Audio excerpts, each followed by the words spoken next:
condition. The other 5 are in stable condition, currently being evaluated for their injuries. I want to thank our fire department who helped with decontamination of the individuals. I want to thank our staff who did an outstanding job with decontamination and managing this. Obviously, an explosion like this in this area is always a difficult problem to manage, but luckily we have been able to take care of all the patients that we received and continue operations here at University Hospital. With a blast this large, this could have been a much different situation, no doubt. Absolutely. And I think that's the biggest problem with blast injuries is it really is a little bit of everything. It can be burns, it can be blunt injuries, it can be penetrating injuries, trapped by debris, chemical explosions, and chemical exposures. So from that perspective, it's great to have a team like this that can manage these patients. Can you tell us the extent of some of those injuries? So I can't tell you the extent of all the injuries. We're still in the process of evaluating everyone, but 2 of them are in critical condition currently from their injuries. Decontamination processes in place. What exactly does that mean? So decontamination processes from our standpoint mean that we're constantly evaluating the patients, removing any chemical explosions and exposure from them, and making sure that we've got the opportunity to clean them before they come back and get treated. How long does that process take? It can take anywhere from a few minutes to 15 minutes, and it depends on what the exposure. For something like this, we have an exposure of lots of different chemicals, so we make sure that we basically decontaminate them for everything.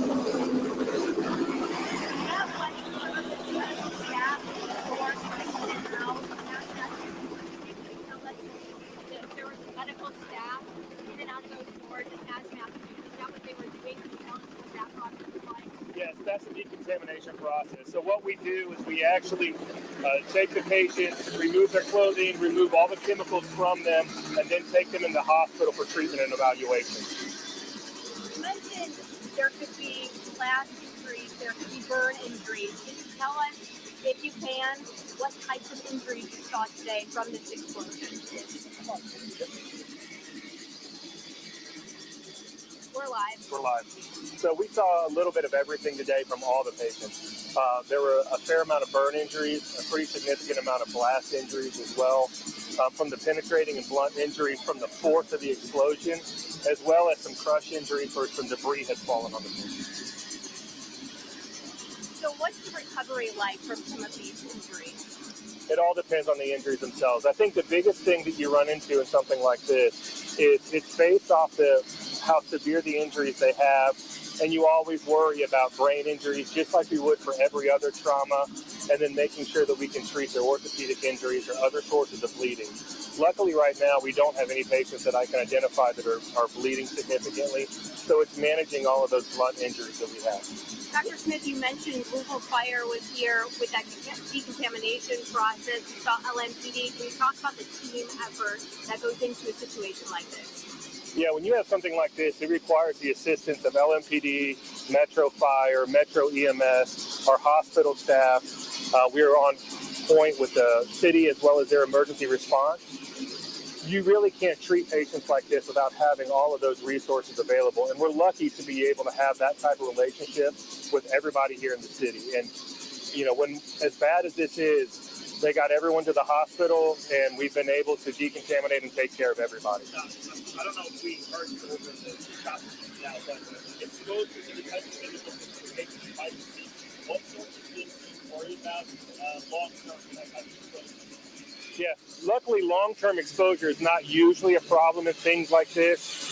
Where we do have a problem is in episodes like this, you don't know exactly everything that they've been exposed to. So we decontaminate them for basically anything and everything that is contained within any of the factories or processing, which is a little more extensive process, and that's why it's great to have Metro and have Metro Fire involved in that. But it's the only way to make sure that you've got everything taken care of. Have you ever worked anything like this in the decontamination you're doing now? So we have decontamination not infrequently. The most common reason to do decon is, for example, a car accident where you've got fuel or other fluids from the car that get into or onto the passengers. So it's not an infrequent process like that, but we've not had an explosion like this or had this type of decontamination in quite a while.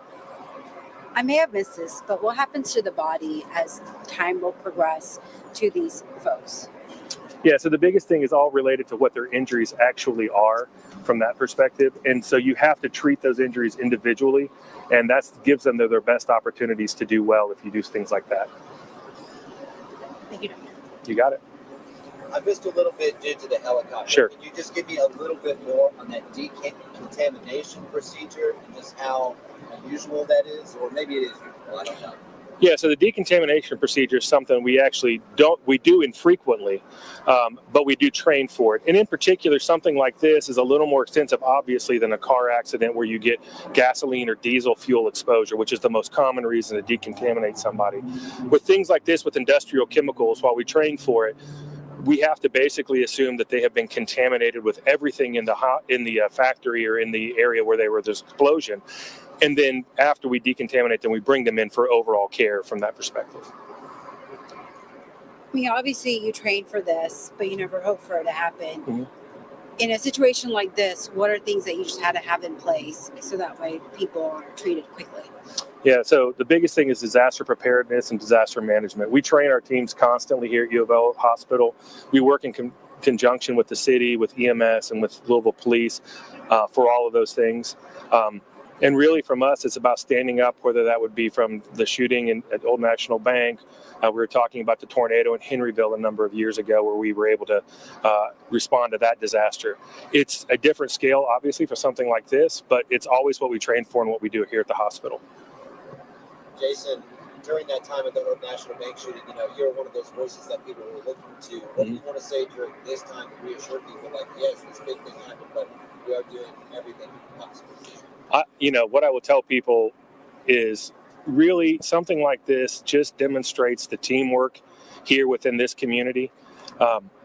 And I think that's shown over and over again between what EMS, what fire, and what police do, the way they respond to things, their ability to get patients to us that we need to take care of, and the way that we can work with them to make sure that we do things like decontamination at the scene and bringing them here.